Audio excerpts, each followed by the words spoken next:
મહાનગરપાલિકાઓની ચૂંટણીની જેમ નગરપાલિકા અને જિલ્લા પંચાયત તાલુકા પંચાયતની ચૂંટણીમાં પણ મતદારોના નામો ગાયબ થયા હતા।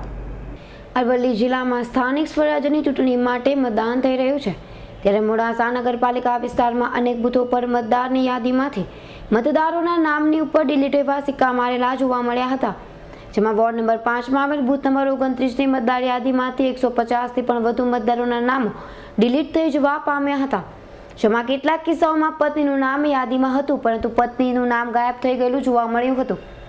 આ પરિસ્થિતિમાં મોડાસા નગરપાલિકાના તમામ વોર્ડોમાં જોવા મળતા હોંશે હોંશે મતદાન કરવા આવેલા મતદારો મતાધિકારનો ઉપયોગ કર્યા સિવાય પરત જતા રાજકીય પક્ષો અને ઉમેદવારોમાં પણ રોષ ફેલાયો હતો। મતદાનથી વંચિત રહેલા મતદારો જવાબદારો સામે કાર્યવાહી કરાય અને ખોટી રીતે જે લોકોને મતદાન કરવામાં નથી મળ્યું તેઓને પુનઃ મતદાન કરવા દેવાય તેવી માંગ ઉઠવા પામી છે। મોડાસા નગરપાલિકાની ચૂંટણીમાં વોર્ડ નંબર 5માં આજે જ્યારે અમે મતદાન કરવા માટે આવ્યા ત્યારે મારા ફેમિલીમાં મારા પત્નીનો વોટનો અધિકાર થયેલો છે, મારો વોટનો અધિકાર મળેલો નથી અને અનેક પ્રશ્નની મુશ્કેલીવાળા મારું નામ અહીંયા મતદાર યાદીમાં ડિલીટ થયેલું બતાવે છે, જેથી હું મતદાન માટે વંચિત રહેલો છું। તેના માટે જવાબદાર કોણ તે યોગ્ય કરશો। તમારે યાદીમાં કેટલા નામ ડિલીટ હતા? મારી યાદીમાં અમારા કુટુંબની અંદર ખાલી 3 વ્યક્તિનો જ મતદાનનો અધિકાર છે, 6 વ્યક્તિના નામ ડિલીટ થઈ ગયેલા છે।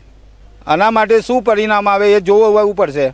આજે ચૂંટણી તો નિમી, પરંતુ જ્યારે અમારા વોર્ડના દરેક સદસ્યો અમે જ્યારે વોટ આપવા માટે ગયા અને જોયું કે એક 2015ની જે યાદી આપી અને અમને જે બહાર આપી એની અંદર દરેકના વોર્ડ નામ હતા અને જ્યારે અધિકારીને જ્યારે અમે અંદર યાદી આપી છે એની અંદર 10 નામ ઉડી ગયા છે, એમ કરીને લગભગ 150થી 200 વોટ અમારા કેન્સલ ગયા છે। તો આનો જવાબ કોણ આપશે? ચૂંટણી અધિકારીને જાણ કરવી જોઈએ ને, જે તે કરતા હોય એમને। અત્યારે લોસ કોને ગઈ? અને અમે તો એમ જ કહીએ છીએ કે જો અમને વોટ આપવા ન મળતો હોય તો એક રાજદ્રોહ જ કહેવાય એમ।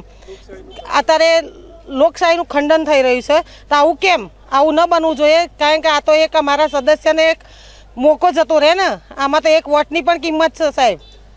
તમારી શું માંગ છે? અમારી તો એવું કેવું છે કે જેને બાકી રહી ગયા છે ને એને વોટ અપાવડાવો, હજુ પણ અડધો કલાક બાકી છે।